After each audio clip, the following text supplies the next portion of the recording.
Next question, example 6.5। तो हमने कल ही फ्रिक्शन का थ्योरी देखा था, तो will solve question of friction. एक ही क्वेश्चन है पूरे बुक में। The coefficient of static friction between a block of mass 0.25 kg and horizontal surface is 0.4। तो आपको म्यू एस की वैल्यू दी है। अगर आपको याद होगा, कोएफिशिएंट ऑफ फ्रिक्शन को हम डिनोट करते हैं म्यू एस से।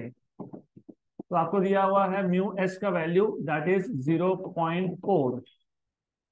अगर याद होगा, force of static friction was directly proportional to normal reaction.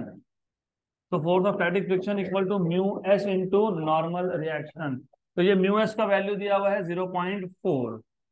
और आपको बताया है ब्लॉक ऑफ मास, मतलब मास दिया है कितना, 0.25 किलोग्राम। और आपको फाइंड करने के लिए क्या पूछा है, आपको पूछा है what is the horizontal force applied. Horizontal force applied. तो अगर आपको फ्रिक्शन का थ्योरी याद है, मैंने कल आपको इन डिटेल बताया था, जब तक बॉडी मूव नहीं होता, जब तक बॉडी मूव नहीं होता, तब तक applied force is equal to static friction का फोर्स। क्योंकि जितना तुम ज्यादा फोर्स लगाओगे, उतना स्टैटिक फ्रिक्शन का फोर्स ज्यादा है। Applied force is directly proportional to static friction. तो कल मैंने एग्जांपल भी दिया था आपको कि 1 न्यूटन का फोर्स लगा दिया, बॉडी मूव नहीं हुआ, मतलब स्टैटिक फ्रिक्शन कम से कम कितना है, 1 न्यूटन। 2 न्यूटन का फोर्स लगा दिया, बॉडी मूव नहीं हुआ, तो कम से कम स्टैटिक फ्रिक्शन कितना है, 2 न्यूटन। फिर 3, फिर 4 और 5 न्यूटन पे finally the body started moving. मतलब applied force is equal to static friction force. तो जो आप इस बॉडी पे हॉरिजॉन्टल फोर्स लगा रहे हो, वो हॉरिजॉन्टल फोर्स इक्वल टू क्या है, स्टैटिक फ्रिक्शन। तो आपको फॉर्मूला बनाने की जरूरत ही नहीं है, मतलब आपको इन शॉर्ट घुमा के क्वेश्चन में घुमा फिरा के पूछा क्या है, स्टैटिक फ्रिक्शन का फोर्स। और स्टैटिक फ्रिक्शन का फोर्स क्या होता है, mu times of normal reaction. तो mu S into normal reaction. पर अगर आपको याद होगा, नॉर्मल रिएक्शन होता है एम जी। याद है क्या, एम जी इज एक्शन और उसका रिएक्शन होता है नॉर्मल रिएक्शन। तो horizontal force mu S into N है, तो एन क्या है, एम जी है। तो बन गया फॉर्मूला। अब आपको क्या करना है, सिर्फ वैल्यू सब्स्टिट्यूट करनी है। You are just suppose to substitute value here. तो horizontal force is mu S. What is mu S, what is m, 25, 0.25, and what is g, 9.8। g is 9.8, 0.25 और ये 9.8। तो करना क्या है, सिर्फ कैलकुलेशंस, बहुत सिंपल है वो भी। कैसे करोगे पता है, what is 0.4, 4 into 10 raised to minus 1। what is 0.25 into 9.25 for the 100, 100 और 10 raised to minus 2। तो क्या बचा, इंटू 10 रेज टू, तो कितना आ गया, हो गया क्वेश्चन खत्म ना। Next question, calculate the work done. Work done मतलब पोटेंशियल एनर्जी, जिसको क्या नाम दिया था आपने, स्ट्रेन एनर्जी। क्या था strain energy, half load into extension, half force into change in length. तो जैसे ये वर्ड सुना, कैलकुलेट द वर्क डन, इस चैप्टर में वर्क डन एक ही है, strain energy, that is half load into extension. Calculate the work done in stretching a steel wire of length 2 metre. तो ओरिजिनल लेंथ कितना दिया है, 2 metre, and cross sectional area 0.0225 mm square. mm मतलब 10⁻³ metre. When a load of 100 newton, मतलब force दिया है, is slowly applied to its the end, Young's modulus of steel is 2 × 10⁻11 newton per metre square. Easy question है, और exam में ये question आने के चांसेस होते हैं, तो आपको पता होना चाहिए सॉल्व कैसे करोगे इसको। गिवन, गिवन में क्या दिया है, original length that is 2 metre, और क्या दिया हुआ है, area of cross section 0.0225 mm square. मतलब मिलीमीटर, मतलब 10⁻³ मीटर का स्क्वायर। तो ये आ जाएगा आपके पास 0.0225 into 10⁻⁻6 metre square. And load मतलब फोर्स, कितना फोर्स है, 100 न्यूटन का फोर्स है। यंग्स मॉड्यूलस कितना दिया हुआ है आपको, 2 × 10⁻11 न्यूटन पर मीटर। और ये स्टील के लिए स्टैंडर्ड वैल्यू है, 2 × 10⁻11, मतलब स्टील वायर है ये। आपको फाइंड क्या करना है, वर्क डन। क्या फाइंड करना है आपको? वर्क डन का फॉर्मूला क्या था? Half into load into extension. Load तो पता है, एल पता है? नहीं। तो एल पता नहीं तो अभी दो मेथड है सॉल्व करने के लिए। पहले तो एल फाइंड करो, फिर सब्स्टिट्यूट करो, या फिर एल का फॉर्मूला बना के सब्स्टिट्यूट करो। यंग्स मॉड्यूलस क्या होता है याद है? F L upon A small L. तो what is small L? F L upon A Y. ये इक्वेशन नंबर 2 कहाँ सब्स्टिट्यूट करोगे? 1 में। तो therefore from 1 and 2 work done क्या आ जाएगा? Half F into L, that is F L upon A Y. Small L की कैपिटल एल, कैपिटल एल, तो यहाँ आ जाएगा कैपिटल एल। तो यहाँ पे आ जाएगा capital L, F into F. So therefore work done equal to half F square L by A Y. यहां तक क्लियर? पक्का पक्का? तो therefore सॉल्यूशन में आपको सिर्फ यहाँ सब्स्टिट्यूट करने हैं वैल्यूज। तो just put values here, simple. क्या फाइंड कर रहे हो? Work done half F square L upon F कितना था? 100 मतलब 10⁻², उसका स्क्वायर 10⁻⁴। एल कितना था? 2 मीटर था ना, 2 मीटर। ए कितना है? 0.0225 इंटू 10⁻⁻⁻⁶। और वाई कितना है? 2 इंटू 10⁻², 2 इंटू 2। या एक काम करो, इसको कर दो कैंसिल, बेटर। ये ना इसका इसका एक काम करना, ये डेसिमल को 2 से शिफ्ट कर दो तो नीचे आ जाएगा। एक काम करो, पहले पहले लेट अस सॉल्व दिस। 10⁻11 और -6 और ऊपर 4, 10⁻−1 मतलब नीचे 10⁻1 तो ऊपर जाके -1। 11 में से 6 गए तो 5, नीचे 10⁻5 ऊपर 10⁻4, तो नीचे 10 बच गया, ऊपर गया 10⁻−1 आ गया। ये जो है इसके 2 डेसिमल शिफ्ट कर देता हूँ, तो साथ में क्या लिखूंगा? 10⁻, और साथ में कौन बचा? 2.25 इंटू 2, 4.5। ऊपर 10⁻−1 और नीचे 10⁻², ऊपर जाके 1 upon 4.5। You know what is 1 upon 4.5? 0.2222। कितना? 0.2222 रिकरिंग 2 इंटू 10। तो आंसर आएगा 2.2222 जूल। हो गया ना? मल्टीप्लाई बाय 10 कर दिया ना आपने। अरे 0.222 को 10 से मल्टीप्लाई किया तो कितना आएगा? 2.22। तो what is work done? 2.22 joule. हो गया, खत्म, एंड ऑफ द क्वेश्चन। तो next question, question number 9। Question number 9 में करेक्शन है, तो करेक्शन में पहले ही बता देता हूं। A steel wire having cross sectional area 1.2 mm square is stretched by a force of 120 newton. A दिया है, एफ दिया है। If a lateral strain of 1.455, उधर दिया है mm, क्या लिखा है वहां पे? mm। स्ट्रेन क्या होता है? Delta L by L, dimension less, उसका यूनिट होता है क्या? तो mm हो सकता है क्या? तो 10⁻⁻⁴ होना चाहिए वो, तो वहां पे प्रिंटिंग मिस्टेक है। क्वेश्चन में 10⁻⁻4 होना चाहिए, क्योंकि स्ट्रेन है। पहली बात तो lateral strain delta L by L नहीं है, डेल्टा डी बाई डी है।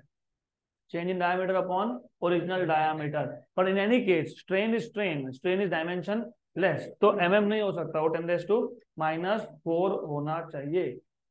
is produced in the wire, calculate the Poisson's ratio given y for steel is 2 × 10⁻11। तो गिवन पैरामीटर में हमारे पास क्या क्या दिया है वो देख लो। सबसे पहले हमको दिया है एरिया, कितना एरिया है? 1.2 mm स्क्वायर, मतलब 1.2 mm मतलब 10⁻⁻3, उसका स्क्वायर 10⁻⁻6 मीटर स्क्वायर। और दिया है फोर्स 120 न्यूटन। और आपको बता दिया लैटरल स्ट्रेन, तो लैटरल स्ट्रेन मतलब delta D by D, delta D by D. ये कितना दिया है? 1.455 इंटू 10⁻⁻⁴। और आपको दिया है Young's modulus for steel 2 × 10⁻11 newton per metre square. आपको फाइंड क्या करना है? पॉइजॉस रेशो। क्या फाइंड करना है? तो पॉइजॉस रेशो फाइंड करना है, मतलब सिग्मा फाइंड करना है। तो आपको पॉइजॉस रेशो का फॉर्मूला याद है? Delta D by D upon delta L by L. Minus sign के साथ आता है, लेकिन माइनस साइन हम लिखेंगे नहीं, क्योंकि हम मैग्नीट्यूड की बात कर रहे हैं। जिसको लिखना लिख सकते हो, कोई प्रॉब्लम नहीं है। क्लियर ना तक? डेल्टा डी बाई डी पता है क्या? Yes. Delta L by L पता है क्या? नो। लेकिन क्या दिया है? एफ ए और वाई। क्या दिया है? एफ ए और Y. Equation number 1। Do you remember Young's modulus? हाँ, लेकिन मैं इसको ऐसा जानबूझ के लिख रहा हूँ, F by A delta L by L, stress upon strain, shear tensile stress upon tensile strain. हमको क्या चाहिए? डेल्टा एल बाय एल, बराबर। क्योंकि क्या चाहिए? सिग्मा। सिग्मा के लिए क्या चाहिए? Delta L by L. Delta L by L हमको दिया है क्या? नहीं। तो फिर हम एक काम करेंगे, यहाँ से डेल्टा एल बाय एल का फॉर्मूला बना लिया, एफ अपॉन ए, और ये वाई, इक्वेशन नंबर 2। तो ये जो इक्वेशन नंबर 2 है, कहाँ सब्स्टिट्यूट करोगे? 1 में। तो from equation number 1 and 2, from equation number 1 and 2, you have sigma equal to delta d by d upon delta L by L is f upon ay। तो sigma equal to delta D by D को मैं अलग लिख रहा हूं, A Y denominator का denominator था, तो कहां जाएगा? न्यूमरेटर में। यहां तक क्लियर? तो अभी क्या करना है? सिर्फ वैल्यू सब्स्टिट्यूट करनी है, डन। तो देयरफॉर सॉल्यूशन में आप क्या करोगे? सिर्फ वैल्यू सब्स्टिट्यूट करोगे। क्या था formula? Sigma equal to D A Y by F. Delta D by D कितना है? 1.44 इंटू 10⁻²। ए कितना है? 1.2 10⁻⁻6। यंग फोर्स कितना है? फोर्स कितना है? 120। Very good. ऐसा क्यों? ये जो 1.2 है ना, इसका पॉइंट मैं हटा देता हूं, तो इधर कितना लिखूंगा? -7। 1.2 is 12 into 10⁻⁻1। 1.2 is 12 into 10⁻⁻1, और 10⁻⁻6 तो पहले से ही था। हाँ क्या? पक्का ना? नहीं समझा तो एक स्टेप बढ़ा लेना। अगर आपको लगता है कि कंफ्यूजन हो रहा है, तो कंफ्यूजन का कोई केस होना नहीं चाहिए, ऐसा लिख दो, अगले स्टेप में देख लेंगे। तो 1.455 इंटू 10⁻⁻10 और 1 है ना, -4 -6, इसको भी निकाल लेगा, -11, और ये 11 कैंसर। तो मैंने उसको भी निकाल दिया, 1.2 के पॉइंट को भी क्या किया? निकाल लिया। तो क्या आ गया? 12, और इंटू क्या आ गया? और बाकी 10 के पावर सारे कैंसल, अपॉन क्या है? 1 और बराबर 1.455 का डबल 2.911 बराबर है। 1.455 का डबल 2.911 अपॉन 10 बराबर 10। हाँ, तो नीचे 10 है, तो डेसिमल 1 से शिफ्ट होता है, तो 0.291, 0.291। और अगर एमएम लिखोगे तो आंसर कभी आएगा नहीं, क्योंकि एमएम होता नहीं है।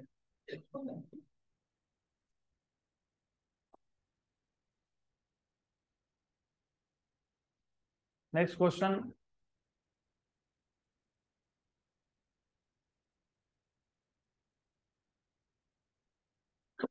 So let us move ahead to the next question.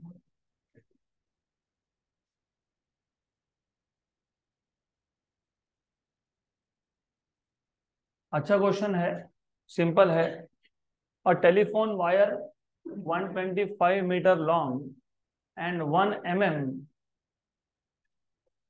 Telephone wire दिया, टेलीफोन वायर। आपको पता है पहले लैंडलाइन आते थे, उसमें वायर आता था, या तो वो, या तो फिर वो जो रिसीवर होता है उसके साथ वायर होता है, वो टेलीफोन वायर।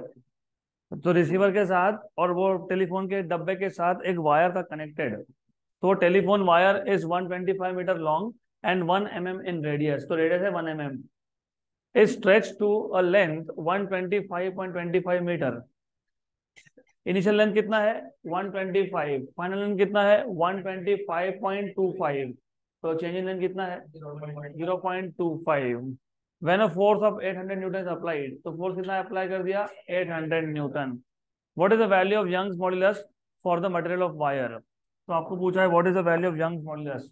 तो सबसे पहले गिवन पैरामीटर्स को आइडेंटिफाई करना सीख लो। Length initial is 125 metre, length final is 125.25 metre. Change in length जिसको आप स्मॉल एल भी बोलते हो, ये आ जाएगा final length minus initial length, ये आ जाएगा 0.25 मीटर। और आपको रेडियस दिया है 1 mm, 1 mm मतलब 10⁻⁻3, बराबर। यहां से मिल जाएगा area pi R square, area A is equal to pi R square, तो एरिया ए आपको मिल जाएगा पाई आर स्क्वायर। आर की वैल्यू 10⁻⁻3, उसका स्क्वायर तो 10⁻⁻6, पाई इंटू 10⁻⁻6 मीटर स्क्वायर, ये आ गया एरिया। कितना फोर्स अप्लाई किया 800 न्यूटन का फोर्स अप्लाई किया है। और आपको फाइंड क्या करना है यंग्स मॉड्यूलस फाइंड करना है, फाइंड करना है वाई। और कुछ बताया है क्या, नहीं, दैट्स इट। तो वाई का फॉर्मूला तो तुमको पता ही है, बताओ what is formula of Y. Y equal to F L A small L, you know F, yes, you know L 125 initial length है वो, you know A, yes, you know small L, yes. तो y equal to F L upon A small L, ये 800 है, ये 125 है, 125, ये 10⁻⁻6 into pi है, और स्मॉल एल 0.25 है। तो एक काम करेंगे, ये जो 0.25 है इसका भी पॉइंट हटा दो, ये 800 into 125 upon pi into 25 into -6 और -2, -8, 1 जा 5 जा, बराबर, 8 5 जा 40, कितना 40 अपॉन पाई इंटू, ये 2 है और ये -8 ऊपर एक 10⁻², और इसको भी ट्रांसफर कर देंगे 10⁻11, ये क्या है 4, और 1/π कितना होता है 0.318, भूल गए क्या 0.318 इंटू 10⁻11, 318 इंटू 4, 300 इंटू 4 1200, 18 इंटू 4 72, तो 1272। लेकिन हमारे पास 318 था कि 0.318 था, तो 1.272 इंटू 10⁻11 न्यूटन पर, तो 1.272 हमारा ज्यादा एक्यूरेट है, इन्होंने 1.27 तक लिखा है, हमने आगे भी एक लिखा है, तो done.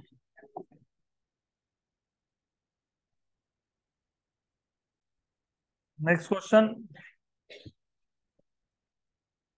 This is the most difficult question of this chapter and too lengthy. A rubber band originally 30 centimetre long, originally कितना लॉन्ग है 30 सेंटीमीटर, मतलब L की वैल्यू है 30 centimetre, is stretch to a length 32 centimetre. तो चेंज इन लेंथ कितना आ गया 2 सेंटीमीटर, 32 माइनस 30, तो कितना आ गया 2 centimetre by certain load. What is the strain produced, मतलब क्या पूछा है small L by capital L, right. तो small L by capital L पूछा है आपको, तो small L by capital L, what is small L 2 centimetre, capital L तो 1/15 हो गया सॉल्व। हाँ हो गया सवाल, that is why I told you ना it is very difficult question. 1/15, 1/15, 0.0666, 0.0666 unit, no unit, length upon length है।